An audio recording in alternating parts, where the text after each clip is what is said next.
My name is Diana Vance. And the night my marriage ended began with a piece of plastic slid across a marble counter. The lodge was called High Ridge Summit, a jagged monument of timber and glass tucked into the Colorado mountains where wealth pretends to be quiet. The air tasted of pine and expensive bourbon, a sharp contrast to the suffocating scent of my mother-in-law's perfume. Beatrice Thorne did not look at me as she pushed a small name tag toward my chest. Diana. Darling. Don't look so confused, she said. Her voice a polished blade as she revealed the words, event staff. I picked it up, the plastic edges digging into my palm, while the receptionist darted her eyes away in embarrassment. There must be a mistake. Beatrice. I am the person who balanced your family ledger last Tuesday, I said, keeping my voice flat.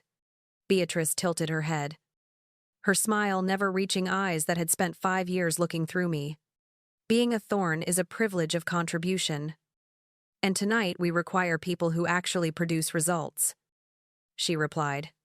She gestured toward the side entrance used by the caterers and the cleaning crews. Staff enters from the side. And I suggest you pin that on straight so the guests know who to ask for champagne. I stood there too long, the weight of 5 years of quiet labor feeling like a mountain about to slide. Julian appeared a moment later, looking every bit the golden boy in a tuxedo I had personally fitted for him. He didn't offer a greeting, instead reaching out to adjust the badge I was now pinning to my black dress. Relax, Diana. It's just for one night to keep the optics clean for the investors, he muttered with a chilling lack of affection. I looked him dead in the eye and asked, Is this the reward for the $15 million I saved you from the SEC last spring? He laughed. That easy. Arrogant sound he used to close deals he didn't understand. That was your job as a wife. But tonight, your job is to make sure the glasses stay full, he said before turning away. I didn't flinch as he moved to greet a senator with a loud, hollow burst of charisma. I felt a sudden, icy clarity settling in my chest that matched the mountain air. Julian, make sure you're truly ready for me to start serving, I said to his retreating back, my voice sharp enough to cut. He didn't turn around, just waved a hand in dismissive irritation as I walked toward the service door. I was no longer a wife. I was a forensic analyst who had finally found the fatal flaw in the system. I pushed through the heavy oak doors of the ballroom, the tray of crystal flutes heavy in my hand but my grip steady. The main table sat directly beneath a massive chandelier, its light fracturing against the cold faces of the Thorne inner circle. There were 8 place settings but only 7 chairs, leaving a gaping void exactly where I should have been seated. Kimberly Sterling was already there, leaning into Julian's space while wearing a diamond necklace I recognized as a Thorne heirloom. I'm sorry. Is there a problem with the seating chart? Or did you simply run out of room for family? I asked, my voice cutting through their laughter as I approached with the champagne. Kimberly didn't look up immediately, instead tracing the rim of her glass with a manicured finger. Oh, Diana. The seating was handled by professionals who understand that prestige requires a specific aesthetic. She finally purred, flashing a smile that was as sharp as a razor. Julian didn't even have the decency to look ashamed, instead reaching for a glass before I could even offer it. The empty space is for the spirit of the company, Diana. Something you wouldn't understand from the basement of the accounting department, he said, his eyes scanning the room for more important guests. I leaned down to pour Kimberly's drink, the bubbles hissing in the sudden silence between us. I understand prestige perfectly, Kimberly, and I also understand that the necklace you're wearing was supposed to be in a safety deposit box as collateral for the firm's debt, I whispered, the words intended only for her. Her hand faltered for a fraction of a second, the champagne splashing slightly against the table's silk linen. You're delusional. And frankly, you're embarrassing Julian by lingering where you aren't wanted, she hissed back. her eyes darting toward Beatrice, who was watching us from across the table. I straightened my back, the name tag on my chest catching the light like a badge of war. Delusion is believing you can sit in a stolen chair and not expect the legs to be cut out from under you, I replied. Julian slammed his hand onto the table, his face flushing a deep, ugly red. That's enough. Diana? Go find a tray of hors d'oeuvres and stop bothering the people who actually pay the bills in this house, he barked, drawing the attention of the surrounding tables. I adjusted the tray, my expression unreadable even as my heart hammered a rhythm of pure, calculated fury. I'll go. Julian, but you might want to check your private alerts before you propose the next toast, I said, my voice projecting just enough for the nearest investors to hear. Kimberly gripped her glass so hard I thought it might shatter, her gaze following me as I retreated toward the shadows of the service station. I had planted the first seed of doubt, and now I just had to wait for the rot to set in. I moved through the periphery of the ballroom, watching the man I had married play the role of a titan while I carried the secrets of his collapse. For 18 months, I had been the invisible architect of his survival, spending my nights in a dim office untangling the $15 million mess he made with offshore derivative trades. Julian believed his wealth was a natural law, but I knew it was a mathematical miracle I performed daily. I remembered a rainy Tuesday 3 months ago when I walked into his office with a stack of forensic audits that proved his embezzlement. Julian, you've routed 3 separate investor draws into a shell company registered in Kimberly's name, I had said, placing the files on his mahogany desk. He hadn't even looked up from his phone, merely waving a hand as if I were a fly buzzing around his ego. Diana, you're an analyst, not a detective. So stop looking for monsters in the spreadsheets and just make the numbers balance, he replied with a chilling indifference.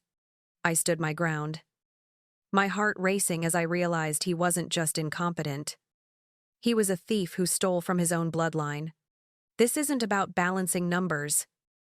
It's about $15 million of investor capital that has vanished into your mistress's lifestyle, I countered, my voice trembling with the weight of his betrayal.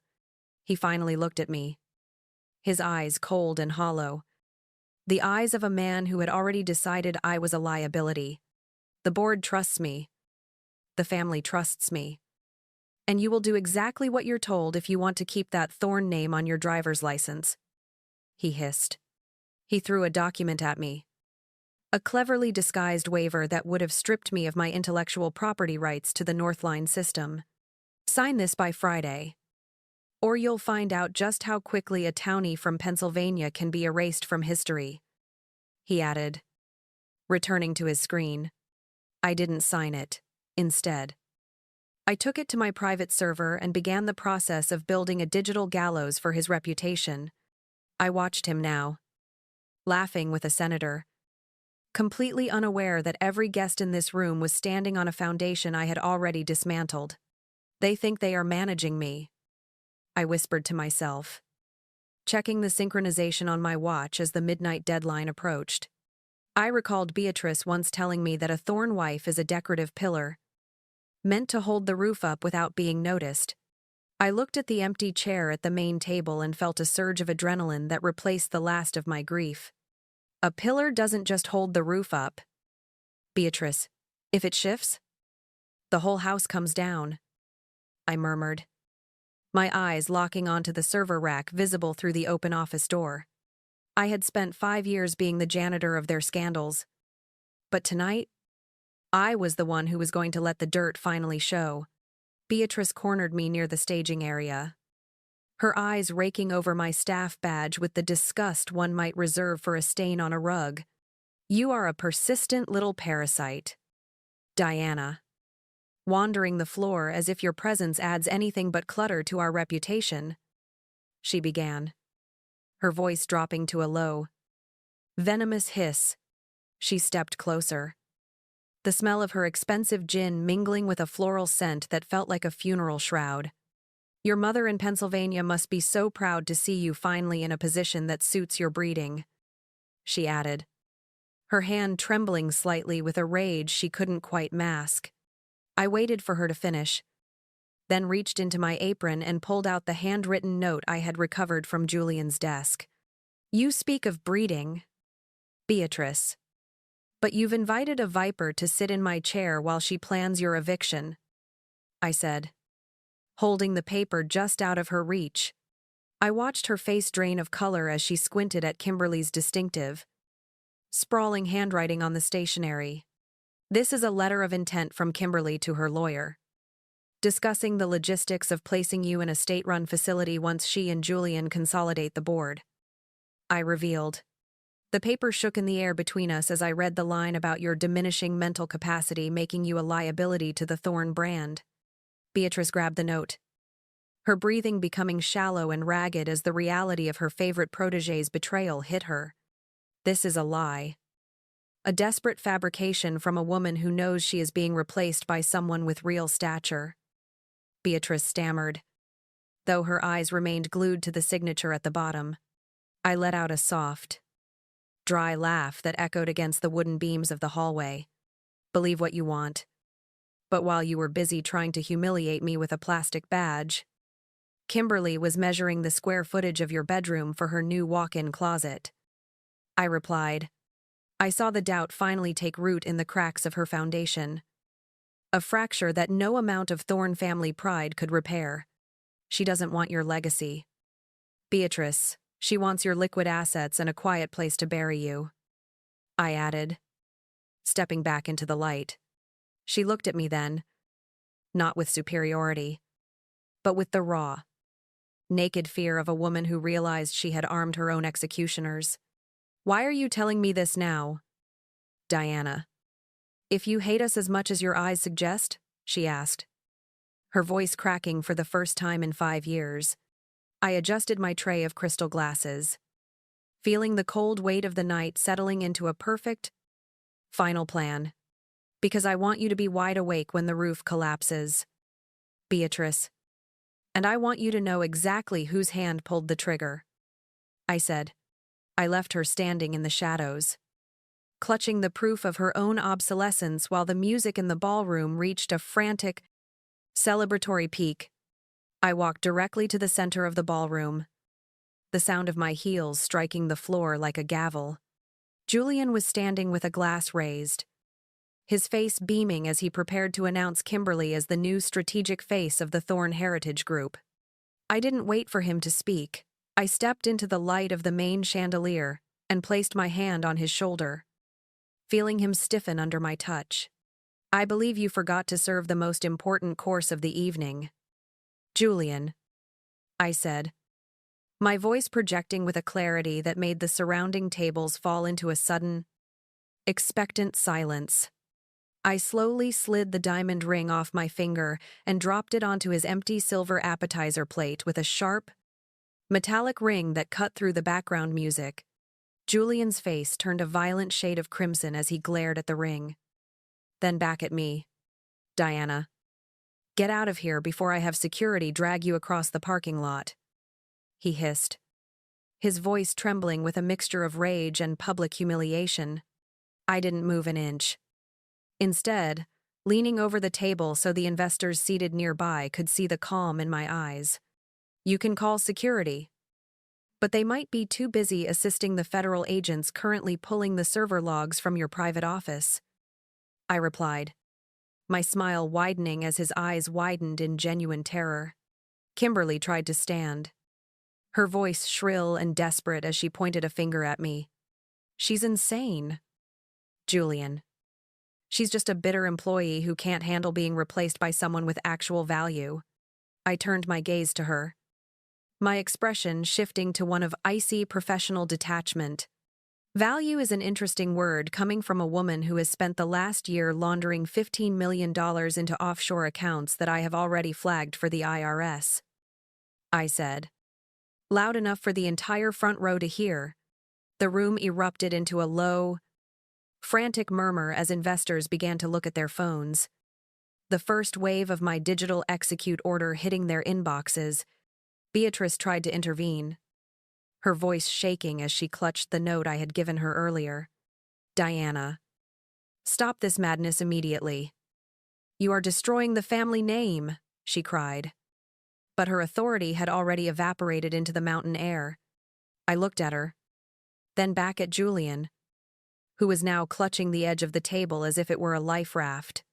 "Julian, you told me that food is for family, and since I have officially resigned from that role, I'll be taking the company assets with me as my severance package," I declared. I reached down and snatched the staff badge off my dress, tossing it onto the table next to my ring. "Technically, since I bought out 51% of your outstanding debt through Northline Advisory an hour ago, I own the chair you're sitting in, the wine you're drinking, and the very air you're breathing in this lodge," I added. I turned my back on them and began to walk away, leaving the Thorne legacy to rot in the middle of their own celebration. The doors at the back of the hall swung open as Marcus Reed, the family's longtime attorney, walked toward the table with a leather briefcase that felt like a coffin lid. Julian lunged toward him, his eyes bloodshot and his voice cracking with a desperate authority.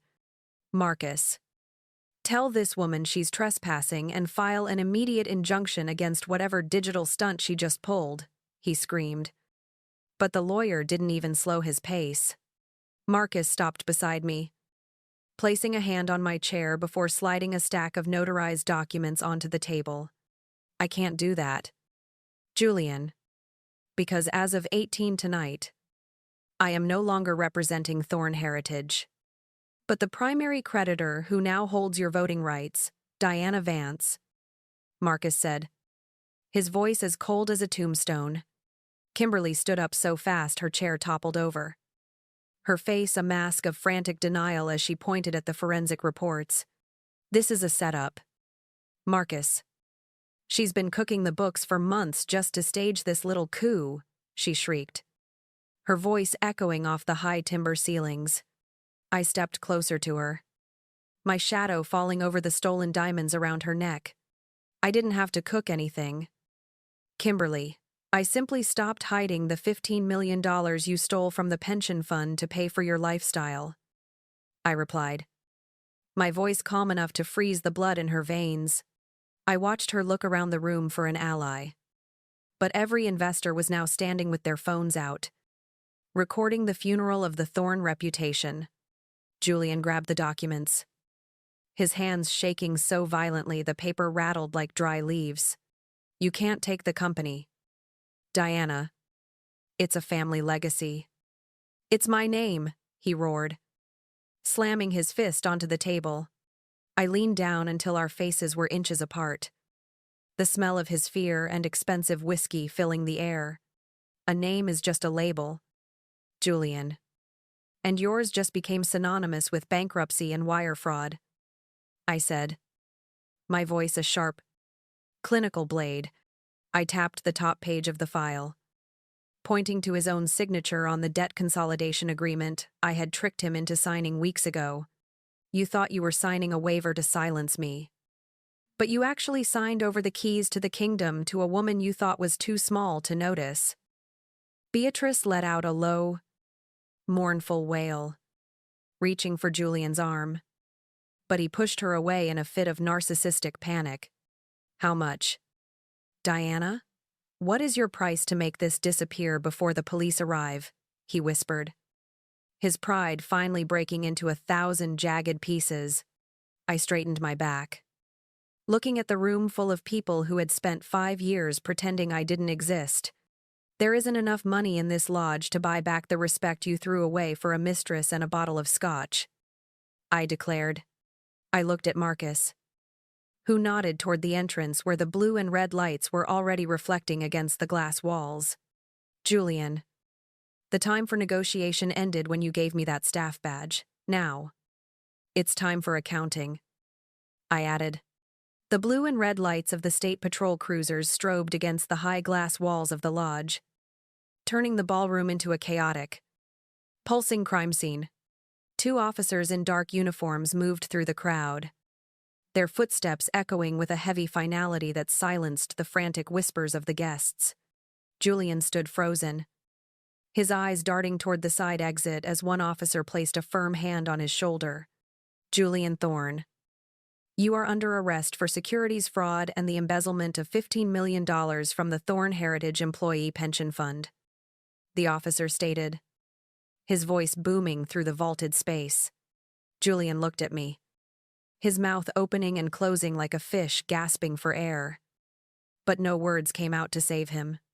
Kimberly tried to slip away through the service station, her face pale and her stolen diamonds sparkling mockingly under the emergency lights. You're making a mistake. I was just a consultant. I had no knowledge of his private transactions, she shrieked as the second officer intercepted her near the kitchen doors. I stepped into her path, my arms crossed, watching as the metallic click of handcuffs snapping around her wrists punctuated her desperate lies. The digital paper trail says otherwise. Kimberly, every dollar you laundered has your personal encryption signature on it, I said, my voice as steady as a surgeon's hand.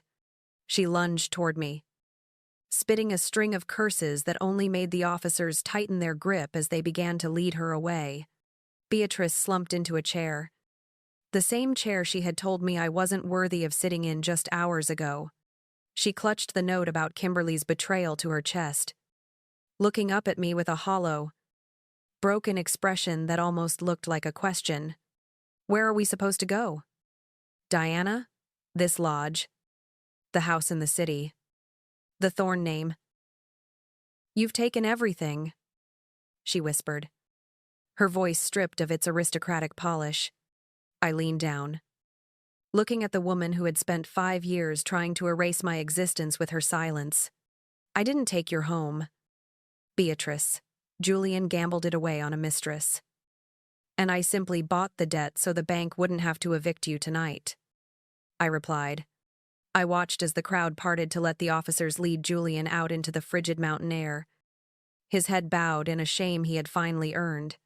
The guests scrambled for their coats, avoiding my eyes as they fled the sinking ship of the Thorne legacy. I stood alone in the center of the ballroom, surrounded by half-eaten appetizers and expensive wine that no one wanted to drink anymore. Beatrice, the staff will show you to a car that will take you to a small apartment in the city. It's not a palace. But it's more than Julian left you, I added, turning my back on her for the final time. The silence that followed was the most beautiful sound I had heard in 5 years. The sound of a house finally falling. 6 months later, the dust from the Thorne collapse has settled into a quiet, profitable peace. I sit in my new office at Northline Advisory, where the walls are glass and the view belongs entirely to me. On the wall behind my desk, I have mounted a simple black frame containing that plastic event staff badge from High Ridge Summit. It serves as a reminder that the world only treats you as a servant if you agree to carry the tray. My morning was interrupted by Victoria Bishop, the billionaire investor who watched Julian fall, now standing in my doorway with a look of genuine respect. Diana, I have a logistics firm in Ohio bleeding $400,000 a week, and I want the woman who dismantled a dynasty to fix it, she said, dropping a file on my desk. I traced the edge of the frame, smiling at the irony of my new reality. I don't just fix numbers, Victoria. I rebuild the foundations that men like Julian were too arrogant to maintain, I replied, opening the folder to see the familiar chaos of bad contracts. Victoria sat down, not waiting for an invitation because she recognized an equal when she saw one. The industry is calling you the ghost in the machine, the woman who sees everything before it breaks, she noted, her voice full of professional admiration. I looked at the spreadsheet and felt the familiar hum of clarity that had once been my secret weapon but was now my public brand. I'm not a ghost. I'm just the only one who stayed awake while everyone else was dreaming of their own reflection, I said. Later that afternoon, Julian's younger sister, Samantha, arrived unannounced. Looking frazzled and stripped of the family's usual armor, she stood near the window, hesitant to sit in a room that smelled of success she no longer shared. Julian's sentencing is next month, and Beatrice is asking if you'll increase her allowance for the new apartment, she whispered, her eyes fixed on the framed badge. I didn't look up from my monitor, my voice remaining as clinical as a forensic report. The allowance is set based on her actual needs, Samantha, not the lifestyle she used to buy with stolen investor capital, I stated firmly. Samantha nodded slowly, realizing that the era of Thorn entitlement had been replaced by a new, colder currency, accountability. You really did it, didn't you? You didn't just leave. You took the whole world with you, she murmured before turning to leave the office. I stood up and walked to the window, watching the city lights flicker to life like a grid of possibilities I finally controlled. If you are listening to this and you feel invisible at your own table, remember that being pushed aside is often a redirection to something greater. An empty chair is not a loss. It is an invitation to build a room where your name is the only one that matters. Thank you for staying with me through this story. And if it resonated with you, please like and share it so it can reach someone who needs it. And if you have ever been quietly pushed aside, tell me your story in the comments. You are not invisible. You are just standing at the wrong table. Thank you for staying with me through this journey of reclaimed power and cold clarity. If Diana's story resonated with you, please like and share this video to reach others standing at the wrong table. Tell me your own stories of survival and justice in the comments below. You are never truly invisible when you finally choose to see yourself.